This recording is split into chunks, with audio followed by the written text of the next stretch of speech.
So today we are going to do an operation, a serious operation. Basically surgery. Like here's our patient. If you can see, yeah, out of focus. I know. I will insert a picture. काफ़ी critical condition है. Like left side completely dead हो चुका है.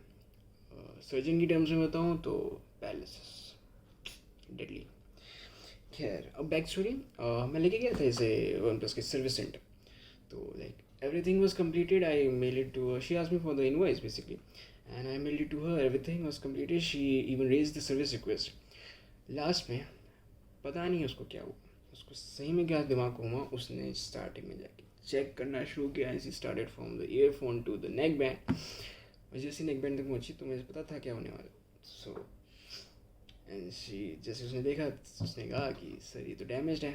तो मैंने कहा क्या. तो उसने कहा उठी एंड शी वाज लाइक एक मिनट एंड गई अपने सो कॉल्ड टेक्निकल एक्सपर्ट के पास. उसको देखते ही ऐसे कर दिया. मैं समझ गया था हो चुका ऐसे काम. सो लाइक उसके आफ्टर दैट तो there is an app by one plus. Like one plus के basically you can request for a service and they will pick it up and just get it repair and bring it back to you if repairable, जो कि मेरे case में नहीं था. So that's why I am becoming a surgeon. देखो यार, ऐसी कोई बात नहीं है कि मैं नया नहीं खरीद सकता. मैं ऐसे फेंक के 2,000 का नया ले सकता हूँ. ऐसी कोई प्रॉब्लम नहीं है. मतलब देखिए, अगर मैंने ये 2,000 रुपये बचा लिया ना, जो 2,000 का सही इस्तेमाल कर लूँगा मैं इस दिवाली, मज़ा आ जाएगा. खैर, equipment requires for doing the surgery like blade and soldering kit. इससे ज़्यादा मैं सर नहीं फोड़ूंगा इसके साथ. एंड एल्स तो कुछ भी नहीं. और तो लाइटर चाहिए शायद से. लाइक या and 2:55 in the morning. Good time for resurrection, yes, resurrection. Yeah, this is not a surgery, this is resurrection. So like from from 2 or 3 in the morning, it's like मैंने सुना है this high successive rate of resurrections. So let's perform the resurrection now. So we basically start with simple incision around the neck, and after that cover को पुल करने के बाद insides को case से बाहर निकालना है. फिर वॉल्यूम बटन्स को उठाना है एंड कवर को पुल करने के बाद केस से बाहर निकालना था, बट वो जा ही नहीं रहा था. सो बेसिकली मैं यहाँ तक पागल हो चुका था पूरा, क्योंकि वो बाहर ही नहीं आ रहा था. फिर मैंने screw driver and wire cutter से उसे पुल करके कैसे ऐसे बाहर निकाल दिया. फाइनली ये बाहर आ गया. ये क्लोज शॉट देख लो, कुछ ऐसा दिखता है अंदर का. एंड ये पूरा भरा हुआ है ग्लू से. उसे स्कैल्पल से निकालेंगे. वो फिर भी बाहर नहीं आ रहा था, तो बहुत प्यारा सा इंसीजन मारना स्टार्ट किया. 3 incisions and we are in. तो काफ़ी पुश करने के बाद फाइनली ये बाहर आ गया. तो यहाँ ना वायर्स को कट करने के बाद बॉटम पार्ट से निकालना था, बट वो जा ही नहीं रही थी, बिकॉज एक मेटल पीस ने ना उसे होल्ड कर रखा था. ये रहा वो metal piece. To be honest, यहाँ तक आते आते सेटअप पूरा प्रोफेशनल लगने लगा था. Sorry, not a setup but an operation theatre. खैर, मैंने यहाँ से वायर को बॉटम पार्ट के थ्रू निकालना था. I started to do that. काफ़ी सर फोड़ने के बाद फाइनली ये बाहर आ गया. तो यहाँ पे कॉपर वायर के ऊपर से कवरिंग हटानी होती है. वो लाइटर से मैंने उसे जलाना शुरू किया. वो कुछ जलते जलते ना, तो ये ज़्यादा जल गई, मतलब नॉट तक जल गई, जो कि नहीं होना चाहिए था. तो खैर, देन टेस्ट करने के लिए मैंने ब्लूटूथ से उसे पेयर किया आफ्टर सम फेल अटेम्प्ट्स, क्योंकि वो पहले नहीं हो रहा था, बट अभी होना, मतलब काफ़ी टाइम के बाद होना शुरू हो गया था. After that we are all set to fuse the wires. And फिर वायर्स होल्ड ही नहीं हो रही थी. दिमाग ख़राब. तो वायर्स यहाँ डिसजॉइन करनी पड़ी. अगेन थोड़ा लाइटर का यूज़ आया.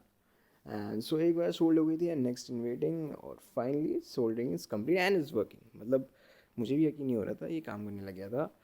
पूरा मज़ा आ गया था. And then final phasing, case के अंदर ठोकना था इसे उससे. बट यहाँ तक आते आते ना बैटरी ना ख़त्म हो गई थी, क्योंकि 3 घंटे से रिकॉर्ड कर रहा था फ़ोन. तो एकदम इस पॉइंट पे ख़त्म हो गई थी. एंड उसके बाद खैर, तो ये डिवाइस अब कम्प्लीटली डेड हो चुका है. सो बेसिकली क्या हुआ था कि द सर्जरी वॉज कम्प्लीटेड. मतलब या एंड हाँ, yeah I am a neuro surgeon now. So क्या होता है कि like at the time of surgery तो मैंने इसे कंटिन्यूसली कनेक्ट रखा था. लाइक मेरे पास हार्ट रेट मॉनिटर तो था नहीं, तो मुझे पता कैसे लगता है ये चल भी रहा है या 3 घंटे से मैं क्या कर रहा हूँ. तो मैं कॉन्टीन्यूसली कनेक्ट रखा था. So that songs were playing continuously so that I know कि ये चल रहा है और 3 घंटे से मैं सर नहीं फोड़ रहा। तो क्या होता है, इसे केस में डालना था इसके जो भी है, तो मैं केस में डाल रहा था, वो जा ही नहीं रहा था। तो मैंने स्क्रू ड्राइवर से ट्राई करना शुरू किया कि चल जाएगा, तो वो नहीं गया। इंस्टेड ऑफ दैट वो स्क्रू ड्राइवर स्लिप कर गया और अंदर जाके पता नहीं एकदम से क्या हुआ, डेड हो गया। सो इट्स लाइक ऐसा क्यों हुआ? तो हाँ या at that moment I became a neurosurgeon. So after close inspection मैंने देखा कि मैंने फर्स्ट ये डाउट किया कि इसकी शायद से जो बैटरी साइड से वायर आ रही है वो कहीं टूट ना गई हो, बट वो ठीक थी। वो कुछ उसके ट्रांजिस्टर्स होते हैं, वो इतने छोटे पता नहीं लग रहा क्या है, वो 4-5 टूट गए थे। तो उसके बाद क्वेश्चन नहीं था कि ये बचा है नहीं बचा है, उसके बाद तो ये था कि मैंने अपनी 3 घंटे की नींद उड़ा दी। 3 घंटे क्या, 5 से 10 मिनट रुकोगे तो पीछे सुबह होते हुए देख लोगे। सो तो it was not a resurrection for the fact like now it's an autopsy, like it was a resurrection, ये काम कर रहा था लाइक। बट देखो, तुम अपनी मर्जी से अपनी बॉडी के अंदर नहीं जा रहे थे, तो that is not my fault, मेरा तो काम है तुम्हें ठीक करना, तो वो तो मैंने किया। तुम नहीं जा रहे थे तो इट्स क्या ही कह सकते हैं, like you have seen the repercussions. तो ज़िंदा तो रहा नहीं है और मेरे हाथ से मर गया, ये तो मैं बोलूँगा नहीं कभी। तो it was simple case, the patient was brought dead. या करियर पे दाग नहीं लगने दूंगा मैं। तो and as a surgeon, sorry as a neuro surgeon, 100% fatality rate है मेरा।